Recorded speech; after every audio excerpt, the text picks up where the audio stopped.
Hi friends. இந்திய விண்வெளி ஆராய்ச்சிக்காக ஒரு ராக்கெட் அனுப்ப போகிறாங்க. அந்த ராக்கெட் கூட ஒரு மனிதரும் போகணும். அந்த மனிதர் போகிறவர் திரும்பி வரமாட்டார் அப்படிங்கிறத ஒரு கன்ஃபார்மாக சொல்லிடுறாங்க. இதுக்கு யார் முன் வர்றாங்களோ இந்த பரிசோதனைக்கு அவங்களுக்கான ஒரு அமௌண்ட்டை வந்து அவரோட ஃபேமிலிக்கு கொடுத்துருவோன்னு சொல்லி ஒரு அறிக்கை வெளியிடுறாங்க இந்திய இராணுவம். இதையை பார்த்ததில் ஒரு 3 பேர் அதுக்காக சம்மதிச்சு வர்றாங்கங்க. அதில் 2 பேர் வந்து நார்த்து, ஒருத்தர் வந்து நம்ம தமிழர்.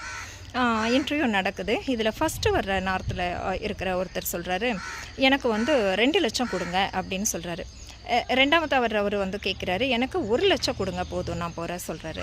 அடுத்து வர்றவர் நம்ம தமிழர், அவர் சொல்கிறாரு, என்னை யார் செலக்ட் பண்ணுறாரோ அந்த ஆஃபீஸருக்கு நான் 1 லட்சம் கொடுத்துட்றேன், எனக்கு 3 லட்சம் கொடுங்க போதும் சொல்கிறாரு. அப்போது இதை கேட்ட அந்த ஆஃபீஸர் சும்மா இருப்பார் அப்படின்னு இவரை செலக்ட் பண்ணிட்டாரு.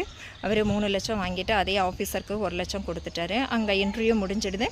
அந்த செலக்ட் பண்ண நம்மளால கூட்டிகிட்டு போய் அங்கே ஒப்படைச்சிட்றாங்க. அந்த அட்மின் குரூப்பை அங்கே கொடுத்துட்றாங்க. ஆஃப்டர் 2 டேஸ் பார்த்திங்கன்னா அந்த ஆஃபீஸர் வந்து நம்மால் ஒரு ஸ்ட்ரீட்டில் பார்க்குறாரு, மார்க்கெட்டில். டேய், நீ தானே 3 லட்சம் வாங்கிட்டு அங்கே விண்வெளிக்கு போகிறக்கு உன்னை கூப்பிட்டு போய் அங்கே விட்டுட்டு வந்தேன், நீ எப்படி இங்கே ரோமிங்கில் சுற்றிட்டு இருக்கையே சொல்லி கேட்கும்போது அந்த நம்மளால சொல்கிறாரு, எனக்கு தேவை 3 லட்சம், உங்களுக்கு 1 லட்சம் கொடுத்துட்டேன். எனக்கு முன்னாடி இன்டர்வியூ அட்டன் பண்ணவன் என்ன சொன்னான், 1 லட்சம் கொடுங்க சொல்லிடுச்சு. அப்போ அந்த 1 லட்சத்தை அவனுக்கு கொடுத்து அவனை அனுப்பி வச்சிருச்சு. நான் இன்னொரு 1 லட்சம் வந்து மாஸாக என்ஜாய் பண்ணிகிட்ருக்கேன், தமிழண்டா அப்படின்னா. நம்ம ஜஸ்ட் ஃபன்ங்க. இந்த ஃபன் பிடிச்சவங்க எல்லோரும் ஒரு லைக் பண்ணிவிட்டு சப்ஸ்கிரைப் பண்ணிடுங்க friends. Okay, thank you, take care, bye bye.